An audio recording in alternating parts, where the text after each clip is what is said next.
भजन धीरे धीरे। अगले संडे से हम बाहर लगा देंगे वहां, ताकि इन लोगों की पढ़ाई में डिस्टर्ब ना हो। जो करते शुरू कर दिया। चली जा रही है उम्र धीरे धीरे, पल पल युवा ठो पहर धीरे धीरे।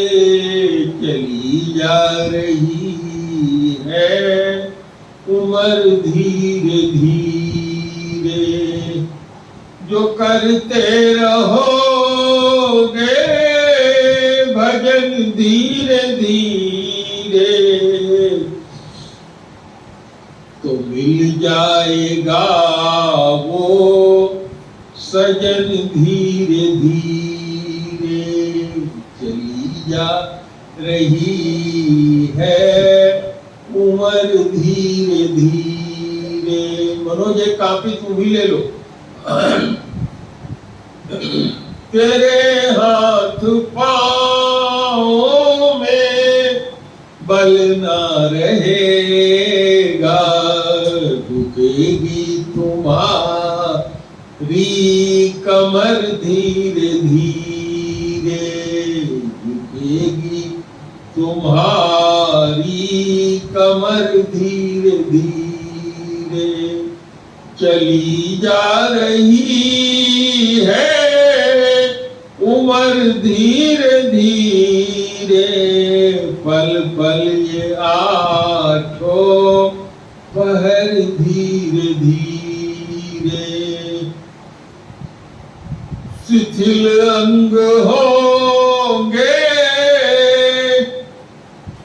एक दिन तुम्हारे, शिथिल अंग होंगे एक दिन तुम्हारे। फिर मंद होगी नजर धीरे धीरे।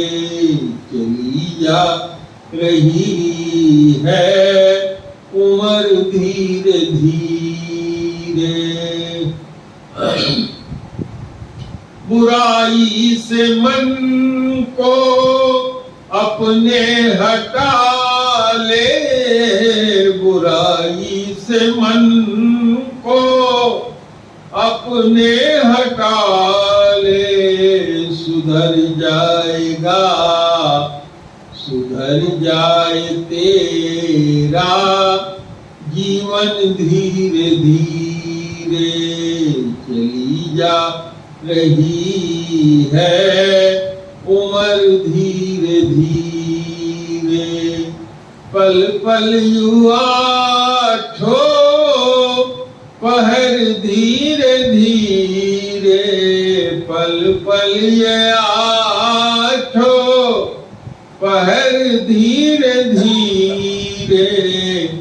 चली जा रही है उम्र धीरे धीरे।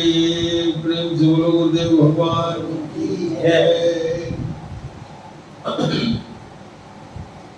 तो कोई भी काम शुरू करने से पहले हमारे सनातन व्यवस्था में है, कहते हैं श्री गणेशाय नमः, भगवान का नाम लेते हैं।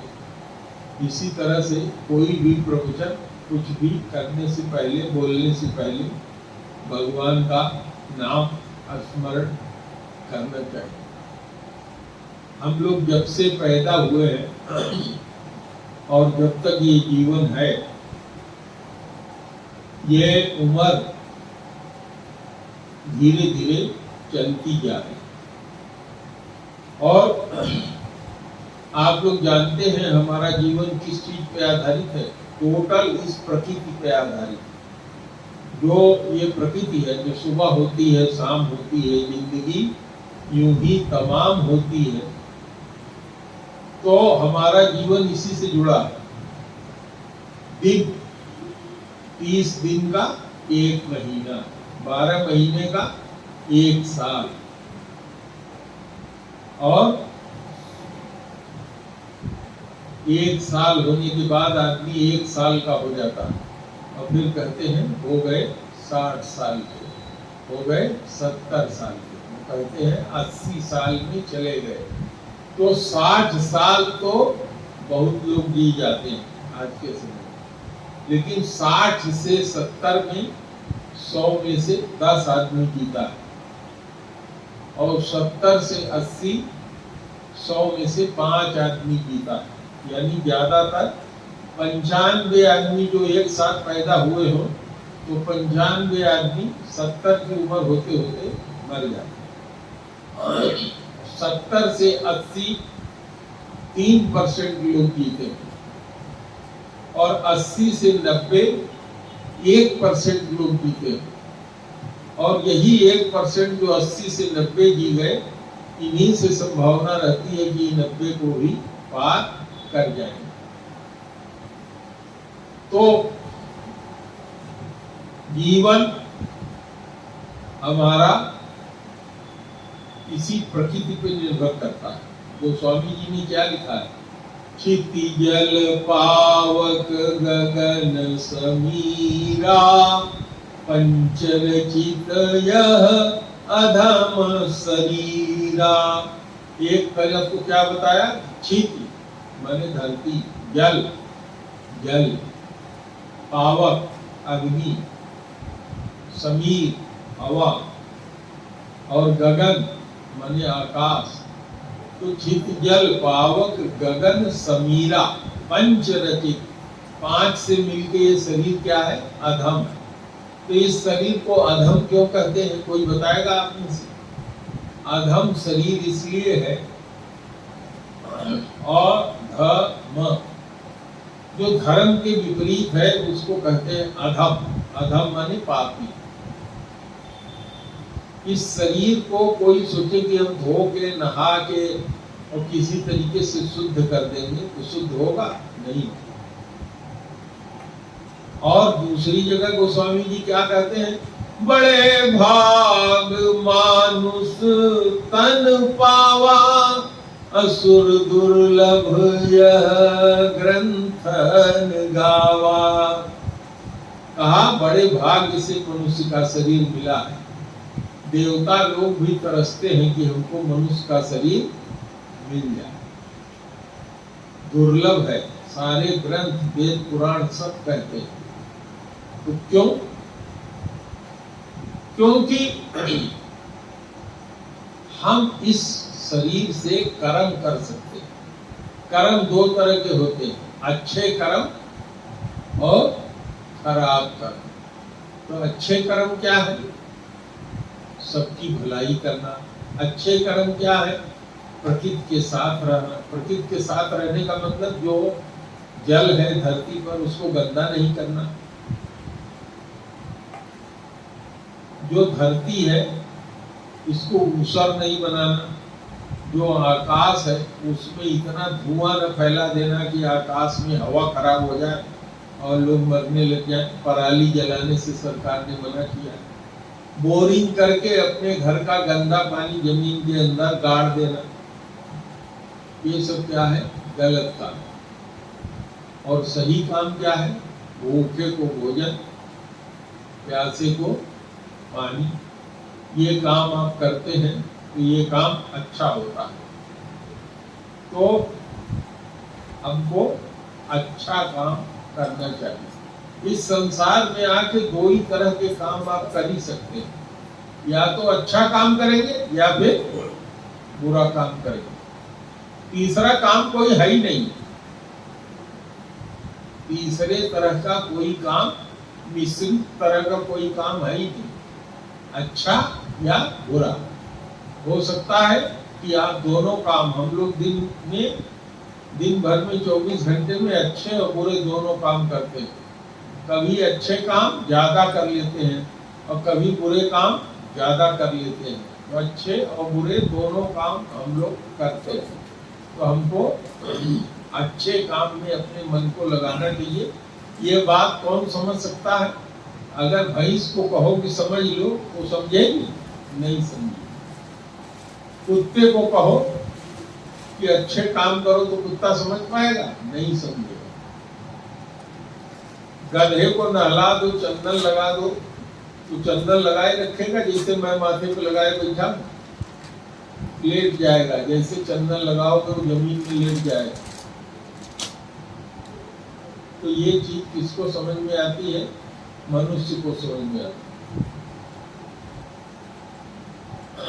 तो ये मनुष्य शरीर दुर्लभ है, और इस मनुष्य शरीर को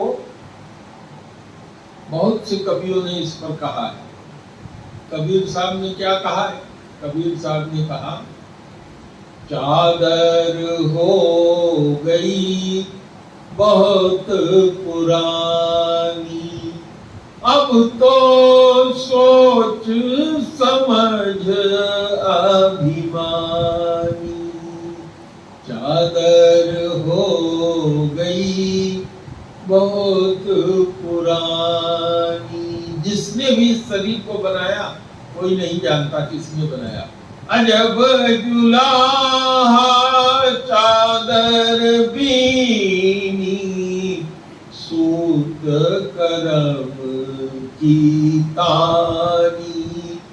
सुरती निरती का भरना दीनी, तब सबके मनमानी। और क्या कहते हैं? भई खराब गई अब सारी, भली बुरी नहीं जानी।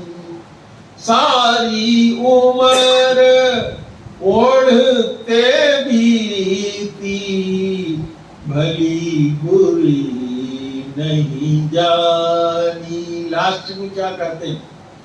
कहे कबीर यह, इस चादर को, शरीर को, राखू जतन से, फिर ये हाथ न आनी। कभी भगवान कृपा करके, गोस्वामी जी ने लिखा है कि भगवान कभी कभी कृपा करके मनुष्य का शरीर दे देते। अब एक बार मनुष्य का शरीर मिला और उसको नसा दिया तो करोड़ों कल्प तक कहो फिर मनुष्य का शरीर न मिले। अब मनुष्य का शरीर नहीं मिलेगा तो क्या होगा? मनुष्य का शरीर नहीं मिलेगा तो क्या होगा? फिर रह जाओगे करोड़ों कल्प, अरबों साल मनुष्य का शरीर नहीं मिलेगा तो क्या करोगे? पशु बने रहोगे, कीड़ा बने रहोगे, मकोड़ा बने रहोगे, 84 लाख जो योनि है उसमें भटकते रहोगे। 3 चीज भगवान ने बनाया। एक जीव, खाली मनुष्य ही जीव नहीं होता, जितने कीड़े मकोड़े हैं वो भी जीव होते हैं, पेड़ भी जीव होता है, और ये धरती भी जीवंत होती है। तो 84 लाख योनि में भटकते रहोगे करोड़ों कल्प। और जानते हो एक कल्प कितना होता है? 1000 चतुर्युगी, मानी 1000 बार कलयुग, त्रेता, द्वापर, सतयुग। 4,35,000 वर्ष का कलयुग, इसका 2 गुना द्वापर, इसका 3 गुना त्रेता, इसका 4 गुना सतयुग। और जब 1000 बार बीतेगा तब एक कल्प होगा, तब वो ब्रह्मा का एक दिन होता है। और करोड़ों कल्प तक मनुष्य शरीर नहीं मिलेगा। एक बार अगर चूक गए तो इसीलिए कबीर साहब ने क्या कहा? कहे कबीर यह राख जतन से, फिर ये हाथ में आनी। तो इस शरीर को जतन से कैसे रख सकते हो? दारू पी के जतन से रखोगे, कौन कौन कहेगा हाथ उठाएगा? कोई उठाएगा नहीं। तो कैसे रख सकते हो? भगवान का भजन करके। खाली भजन करोगे और शरीर अच्छे से रहेगा? नहीं। भजन भगवान का करोगे कल्याण होगा, लेकिन उस कल्याण में और किस चीज की जरूरत है? प्रॉपर खाना, पीना, सोना, ये तीन चीज बहुत जरूरी है। कितनी भी तपस्या कर लो, बिना खाए मर जाओ, तपस्या में ही आएगा। कितनी भी तपस्या कर लो, बिना पानी पिए मर जाओ। कितनी भी तपस्या कर लो कि हम सोएंगे नहीं, मर जाओ। तो भगवान ने क्या बनाया है? 5 तत्व से बना पिंजरा, तामे बोले सूरत बहना, कुछ लेना न देना मगन रहना।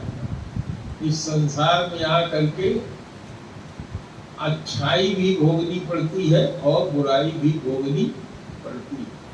तो न हमको अच्छाई चाहिए न हमको बुराई चाहिए। इसीलिए भगवान श्री कृष्ण ने अर्जुन से कहा, त्रैगुण्य विषया वेदा निस्त्रैगुण्य भवार्जुन। हे अर्जुन, जितना भी ज्ञान है वो 3 तरह की बात करता है, यानी सतोगुण, रजोगुण और तमोगुण। और सतोगुण, रजोगुण, तमोगुण में अगर रहोगे तो इनको भोगना पड़ेगा। सतोगुण ही रहोगे, राजा पैदा होगे, भोगो। रजोगुण ही रहोगे, भोग योनि मिलेगी। और तमोगुणी रहोगे, हमेशा पशु पक्षी की योनि में जाते रहोगे। तो न सतोगुण चाहिए, न रजोगुण चाहिए, न तमोगुण चाहिए, तीनों से मुक्ति चाहिए। निस्त्रैगुण्य भवार्जुन। हे अर्जुन, तीनों गुणों से ऊपर उठो। तो तीनों गुणों से ऊपर कैसे उठोगे? कबीर साहब ने बड़ा सीधा सीधा समझा दिया। 5 तत्व का बना पिंजरा, तामे बोले सूरत में ना कुछ लेना न देना। संसार के अच्छाई से भी कुछ नहीं लेना और संसार की बुराई से भी कुछ नहीं लेना। जीते रहना और मगन रहना। मगन कब रहोगे? जब भगवान का स्मरण करते रहोगे, शरीर अच्छे से रहेगा, भले से रहेगा, तभी मगन रहोगे, अन्यथा मगन रह नहीं सकते। जब शरीर में पीड़ा होगा तो बैठ नहीं पाओगे। ठीक, शरीर में पीड़ा होगा, राम नाम कह नहीं पाओगे। तो इसलिए हमको संतुलित रह करके सारा काम करना चाहिए। अब मैं भजन छोटा सा करते रहूं राम का। श्री राम जय राम जय जय राम, श्री राम जय राम जय जय राम, श्री राम जय राम जय जय राम, श्री राम जय राम जय जय राम। जय रघुनंदन जय सिया राम, राधे श्याम जय सीता राम। जय रघुनंदन जय सिया राम, राधे श्याम जय सीता राम। जप ले राम का नाम, अंत समय में आएगा काम। जप ले राम का नाम, अंत समय में आएगा काम। नहीं तो फिर क्या होगा? चली जा रही है उम्र धीरे धीरे, चली जा रही है उम्र धीरे धीरे। पल पल ये आठों पहर धीरे धीरे, चली जा रही है उम्र धीरे धीरे।